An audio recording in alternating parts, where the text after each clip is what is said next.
You know, when you're driving past a new pipeline being built, or you see a massive new fuel depot going up, do you ever stop and wonder who decides if this is safe? Who's making sure it won't harm the local community or the environment? Well, today we're pulling back the curtain on Kenya's energy sector.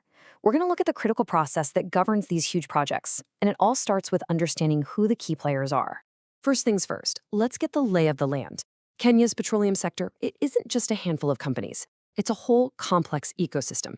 You've got your upstream players. These are the explorers like Tello and the National Oil Corporation, or NOC, out there searching for oil. Then, in the middle, you have midstream, the guys who move this stuff, like the Kenya Pipeline Company. And finally, there's downstream. That's the hundreds of oil marketing companies and the local petrol station where you actually fill up your car. Now, with so many moving parts, you absolutely need a referee to make sure everyone's playing by the rules. So, who exactly is that referee? Let's meet the main regulator in this whole complicated energy game. This right here is the Energy and Petroleum Regulatory Authority, or EPRA for short. They were established by the Energy Act of 2019, and they are the central body for regulating, well, pretty much all the technical and economic sides of Kenya's entire energy sector. Okay, but why is all this regulation so important? I mean, isn't it just a bunch of red tape? Not at all. You have to think of EPRA as performing this crucial balancing act. They're trying to make sure the economy runs efficiently while also protecting you, the consumer, from crazy prices. And at the exact same time, they're responsible for safeguarding the environment, ensuring the country has a secure energy supply, and keeping the market competitive. It is a huge, huge responsibility. And their mandate is incredibly comprehensive. It covers everything. We're talking issuing construction permits for new pipelines, giving out licenses to transport fuel, setting those monthly price caps you see at the pump.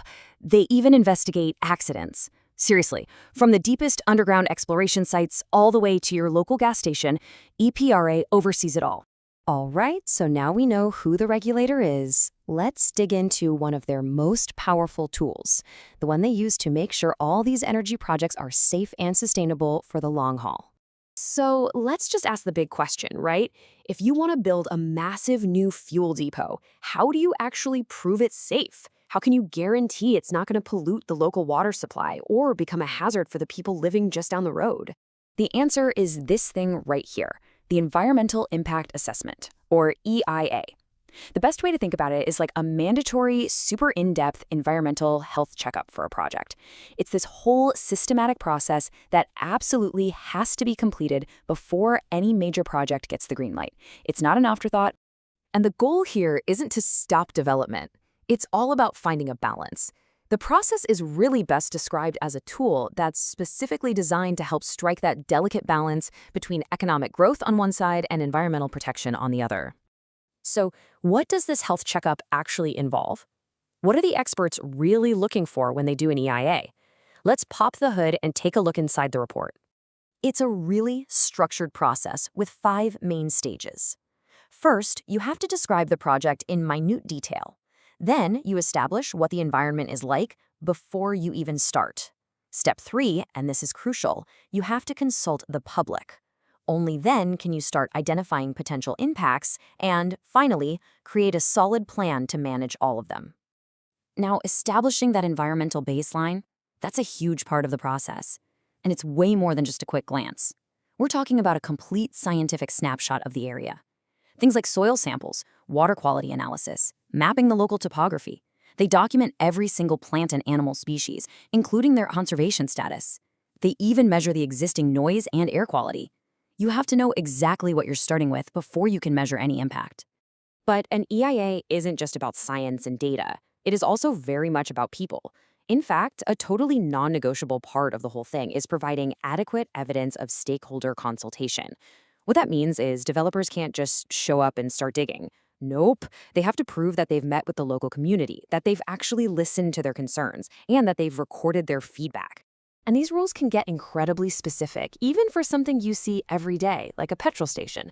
They aren't all treated the same. The regulator breaks them down into tiers based on things like land size and what services they offer. So a little Tier 1 station might just have an office, but a bigger Tier 3 or 4 can have a convenience store, a car wash, maybe even a banking hall. This level of detail makes sure that development is planned out and is actually appropriate for the area it's in. And the technical standards are just as rigorous. Projects have to comply with dozens of specific Kenyan standards. Take KS 91 2022, for example. That's the one that ensures the quality and safety of all liquefied petroleum gas, or LPG, that's used in the country.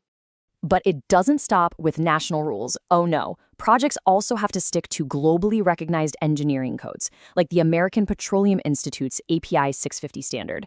This basically makes sure that any new oil storage tank is built to world-class specifications to prevent leaks or, catastrophic failures. And then finally, they layer on top of all that international safety guidelines, like the NFPA 58 code, which is the global benchmark for handling LPG. By combining national, engineering, and safety standards, the regulators create this multi-layered web of rules, all designed to protect workers and communities. So, after all that technical detail, let's zoom back out for a second. What is the ultimate point of this whole meticulous framework? What's the endgame? At its heart, the entire EIA process is designed to be a bridge. On one side, you've got the undeniable need for economic growth. That means creating jobs, building infrastructure, and securing a reliable energy supply for the nation. And on the other side, you have this fundamental duty of environmental protection, preserving biodiversity, ensuring we have clean air and water, and protecting the health of communities. The EIA is the tool that's meant to balance these two incredibly important goals. And when that balance is struck correctly, the payoff is huge. This whole rigorous process is designed to protect everyone. It protects consumers by making sure facilities are safe. It protects investors by making the rules of the game crystal clear. It protects the environment itself, public health and safety, and ultimately, it protects Kenya's long-term national energy security. So this framework really provides a powerful blueprint for responsible development. But it does leave us with one final and I think really important question to think about.